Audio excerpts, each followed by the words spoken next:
Okay, so let's unpack this. Imagine the scene. A country's prime minister.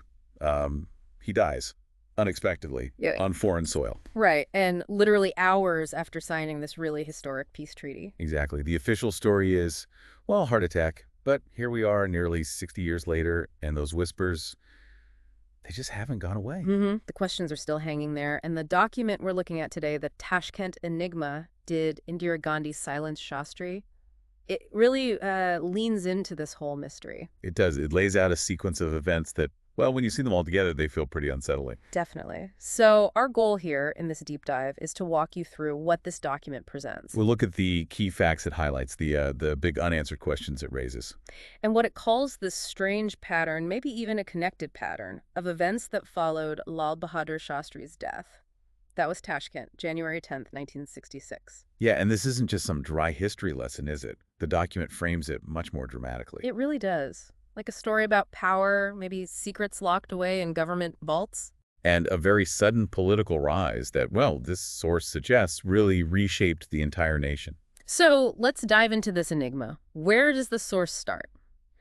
With Shastri himself, right?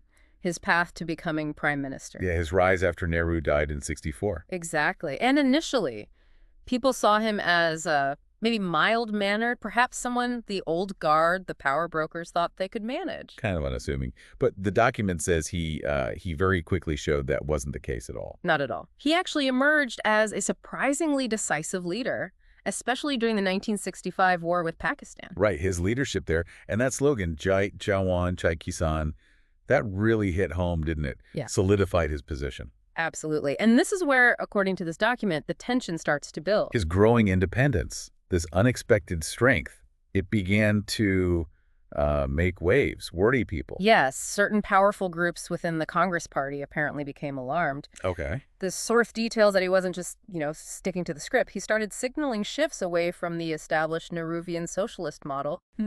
And maybe more importantly, it says he was reportedly exploring some very sensitive, potentially controversial political moves, stuff that could have really shaken things up. Okay, that sounds critical.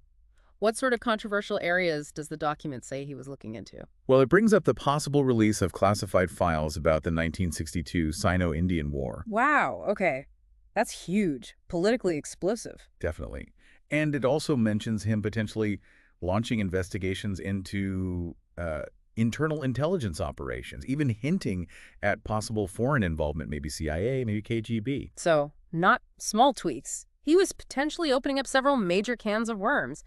And the document also suggests he was building his own power base, moving away from the Nehru loyalists. That's the picture it paints. Consolidating his own position, building his own team, a structure that might not necessarily have included, say, certain rising figures. And it specifically names Indira Gandhi in that context. It does mention her, yes, as someone perhaps not central to his developing power center. Okay, so you got a PM strengthening his grip, proving stronger than expected, looking into really sensitive stuff, which sets the stage for the Tashkent trip. Exactly. Tashkent, early January 66. High-stakes peace talks with Pakistan's President Ayub Khan. The Soviets, specifically Premier Kosygin, were brokering it. Must have been tense negotiations. But they finished successfully on January 10th, a big diplomatic victory. A major achievement for Shastri, yeah. Then the document shifts focus to his final hours that night. He got back to his villa late, around 11 p.m., after signing the declaration. That's the timeline given. And he called his family back in India. And during that call, he mentioned feeling a bit off. The source notes he told his family about some mild chest discomfort. Nothing alarming seemed at the time, but mentioned. Okay. And shortly after that call, he apparently had a glass of milk, some food. Yes, that's reported. A glass of milk and some food were brought to him. And then, just a couple of hours later, maybe 1:30 a.m., he was gone. Dead. Official cause. Cardiac arrest. Right. But this is the exact point where the document pivots hard. It immediately starts listing what it calls the disturbing facts that surfaced right after. And this is where it gets really challenging, isn't it? The first huge point the document makes Is that no postmortem was ever done. No autopsy. On a head of state. Dying suddenly. Abroad. It just seems incredible. The document really stresses how much this breaks standard protocol. Completely. And then you have the physical observations reported by people close to him, like his wife, Lalita Shastri. She later publicly claimed his face, his body, showed unusual blue marks. Blue marks. And the implication the document explores from witnesses and others was, what, poison? Cyanide, maybe? That's the suggestion discussed, yes. Yeah. That the blue marks could indicate poisoning, not a heart attack. And adding to that, crucial physical evidence from that night, the thermos he drank milk from, the glass, apparently they were never tested. Never tested.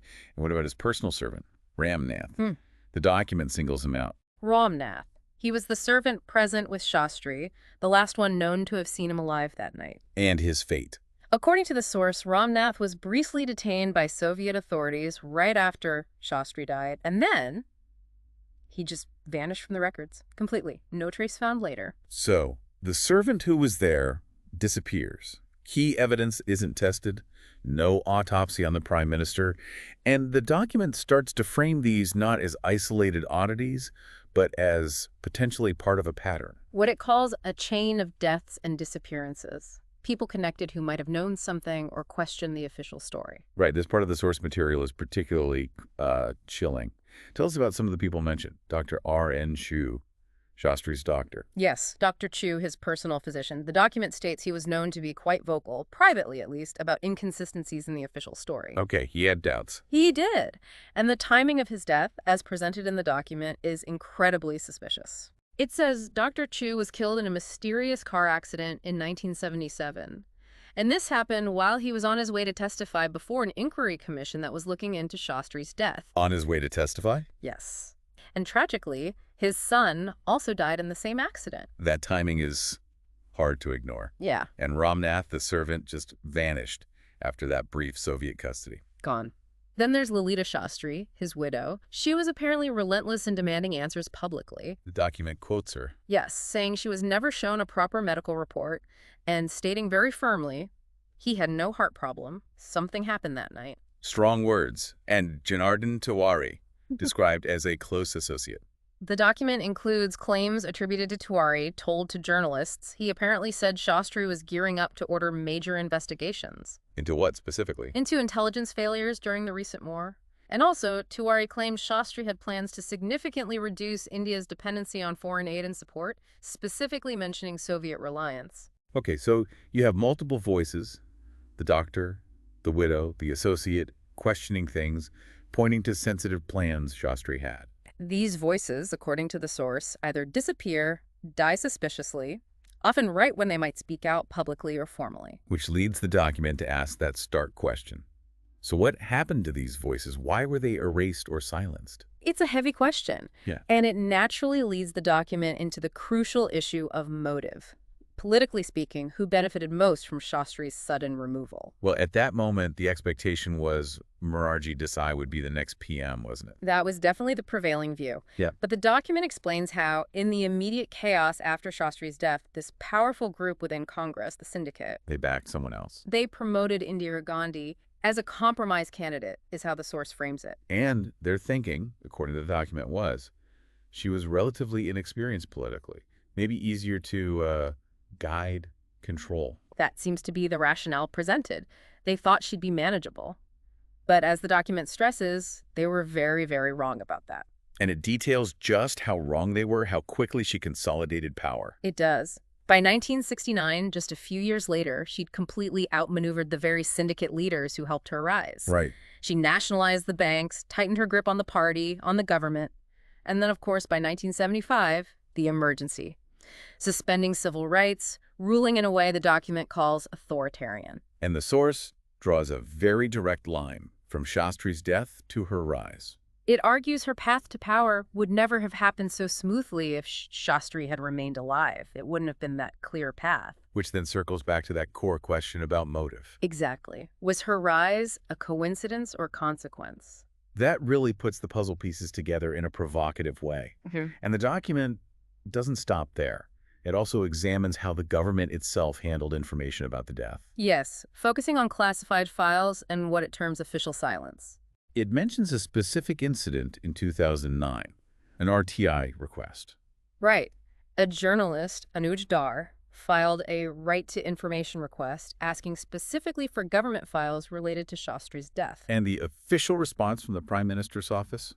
The document quotes it directly. It does, and it's quite stark. The response was, yes, there are files, but they cannot be disclosed in national interest. National interest.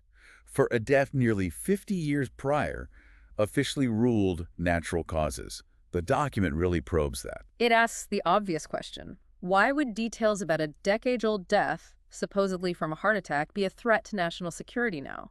What could possibly be in those files that needs that level of secrecy? It makes you wonder. The document's conclusion on the official handling is pretty blunt. It says the death was simply never properly investigated. No judicial inquiry ever convened. Nope. No post-mortem, as we discussed. No real transparency offered. Silence. Enforced official silence is how the document puts it. And this is also where the document brings in the wider context, the Cold War angle.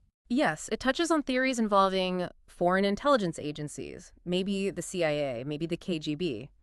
Because India was such a crucial geopolitical piece on the Cold War chessboard. Right. A non-aligned but strategically vital nation. Exactly. And the document raises a specific potential motive for, say, the Soviets. Shastri was reportedly pushing hard for Indian self-reliance. Moving away from dependence, Ugh.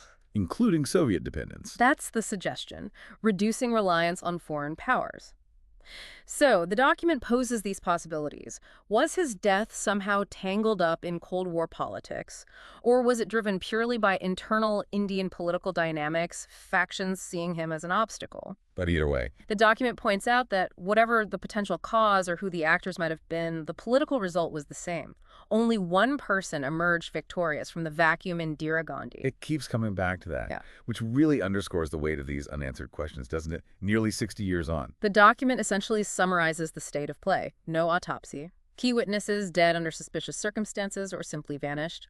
Government files sealed tight. And the person who, politically at least, gained the most from his death went on to become arguably India's most powerful leader. It's a stark picture, and the document is careful. It emphasizes, we are not accusing, we are asking. It lays out the information, the timeline, the inconsistencies, and asks the hard questions. Yes. And the central argument it builds is essentially asking, could the full truth reveal a darker chapter?